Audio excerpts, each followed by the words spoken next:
Job growth reached an all-time high last month, but the most recent data from the Bureau of Labor Statistics shows there are 1 million less women in the workforce this year than in the previous 2 years. Yeah, women looking to re-enter the workforce have a lot more challenges to overcome. And here to tell us about the resources available to them is Michele Meyer-Shipp, the CEO for Dress for Success, which is looking to level the playing field for women in the workplace. Good morning, Michele. Thanks for being with us again. Good morning to you both. How are you today? Great, and great to see you. More and more people, they're returning to work, but that's not the case for a lot of women. Why is that? Was there a shift in priorities for working women, working moms?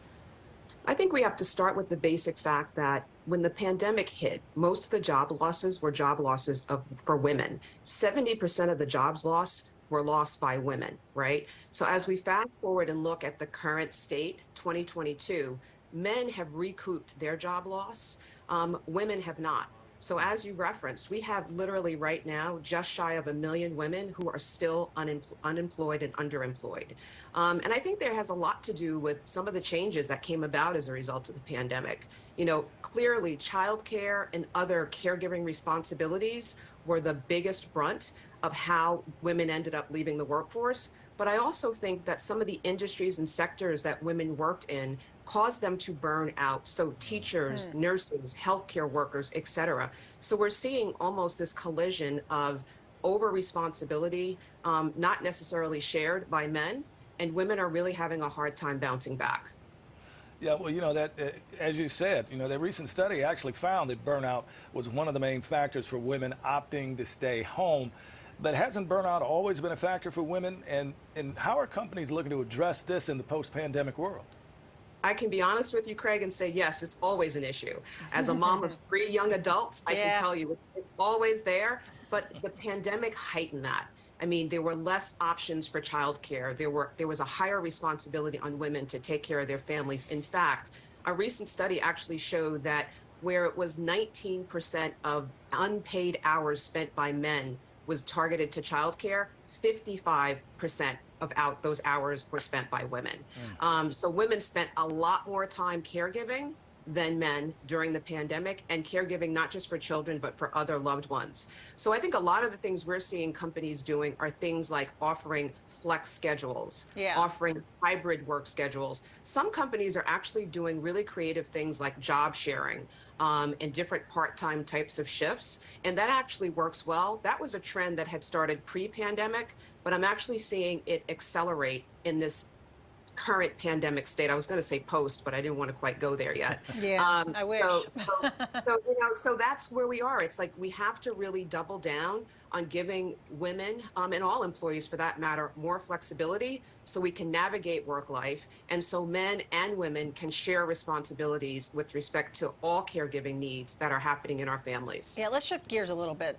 Talk about the movement towards more diversity, equity, and inclusion. Have those conditions improved at all for women of color in the workplace?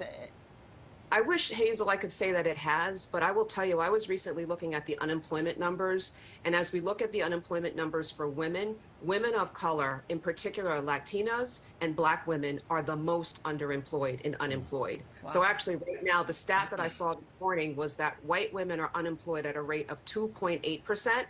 Black women are unemployed at a rate of 5.3%, and Latinas are unemployed at a rate of 4.2%. Why do you think that is, though? I think it has a lot to do with, one, some of the pandemic issues we just discussed, but also there are still microaggressions in the workplace. There is still bias in the workplace. As much as companies have put forth a great effort to advance programs around DEI, diversity, equity, and inclusion, women are still being marginalized. Women of color, hyper-marginalized, and microaggressions are real. I think until organizations really appreciate the bias that exists in our policies and procedures, things aren't going to change a lot. So we really have to be intentional about buckling down and looking at our policies, our procedures, and our practices, in particular with intentionality around these groups that are the most underrepresented in the workforce. Yeah, sure. Well, there continues to be a lack of diversity in the management levels. How does Dress for Success help address that? So we're trying to address women at all points of need. So Craig, to that end, we actually help women who are unemployed and underemployed. So for women who have been in the workforce and are trying to get back in the workforce, we try to help them sharpen their skills and help point them towards jobs that will help them gain access into that marketplace. And then we actually offer a host of coaching, mentoring, and cohort-based programs for women to, I guess, engage in during their job process, so that we're there to support them with their needs. We're there to kind of cheer them on and give them the resources that they need to keep pushing forward. Michele, we've unfortunately run out of time, but I want to give you a quick second to talk about the virtual walk that you're hosting. Oh, really excited about this. Thanks, Hazel. So we're working with our presenting sponsor, Arm & Hammer Laundry, to host a virtual walk August 27th and 28th. It's really awesome. It's all about us getting out there, getting fit together, and raising money to support the services of Dress for Success in 140 plus affiliates in over 23 countries. So please join. Check it out, dressforsuccess.org. That's awesome. Michele, such great work that you do. We appreciate your time and always love having you on the show. So make sure you come back. Thanks. Good to see you both. Take care. All right.